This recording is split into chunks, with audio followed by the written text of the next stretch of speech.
This is Brent coming at you with another power exercise, except in this video we're not doing max power. We're doing an exercise that I've actually gotten great results from, that all of my clients have gotten great results from. You're going to have to give this exercise a chance. I know some of you guys are going to look at this exercise and go, that's not that bad.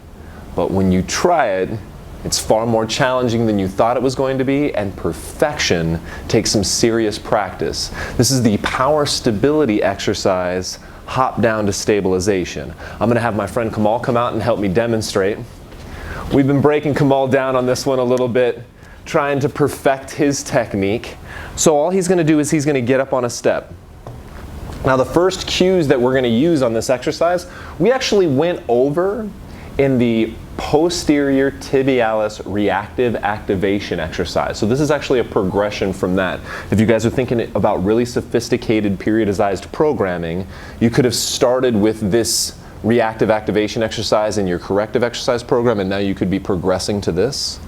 So what Kamal is going to do is he's going to have good posture. We're still going to line up his kinetic chain checkpoints. I'm going to have him take the leg that he's going to land on out forward. This knee is going to stay slightly bent. His foot's going to be down. His toes are going to be up.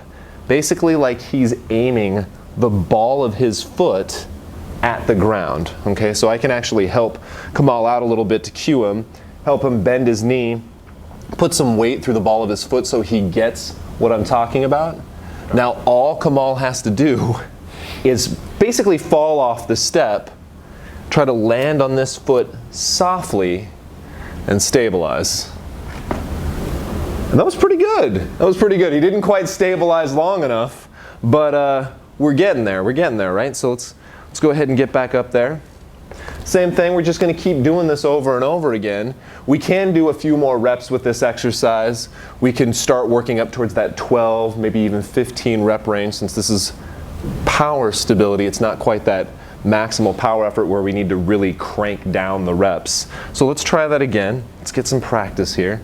Good, knee bent so you're nice and soft. You're going to put force right through the ball of your foot and go ahead and step down.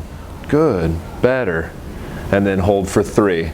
I want Kamal to be able to hold so long that he feels like he could hold it forever. You guys could even do a couple tests if you wanted to. I know when I've done this exercise, I know if I land and I stabilize, I should be able to go through my jump shot motion without putting the other foot in the ground. That's how well balanced I am. Let's try again. Let's try the other foot.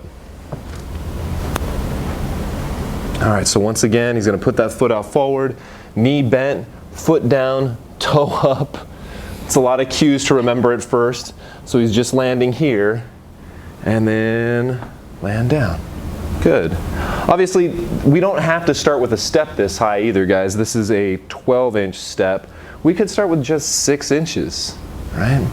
Let's go ahead and progress this exercise. Actually, Kamal probably should stick to the sagittal plane right now, but we do want to show you guys what frontal plane looks like, maybe even what transverse plane looks like.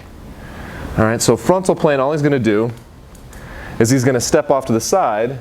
Let me get on the other side of you, actually. And he's going to actually give himself a little fall off that way and try to stabilize. And he's still having a hard time stabilizing, but you guys kind of get the idea. The idea is to land on the ball of the foot, land softly, and be able to stick the landing. All right, so let's show him one transverse plane one. All right, so transverse plane, you're going to start off this way. All right, so set up like you were doing the frontal plane one. Except this time I want you to give yourself a little hop and end up facing that way. All right, boom. And the cueing's the same. All right, so those are your progressions as far as planes of motion go, and then of course you have the height of the step as another progression. Now as I'm sitting here breaking down Kamal, I know you guys saw the tire flip video, he can obviously produce an extremely large amount of force. There's no doubt about that. And Kamal's competitive career is past him, and now he's a trainer here and does a great job with training his clients. But let's take a step back. Let's imagine Kamal was still in his competitive career. I doubt this stuff was actually all that much better. And then we think about what type of competitive edge could we have given him if when he cut, he planted his foot, he had the stability and control to go wherever he wanted off that one foot.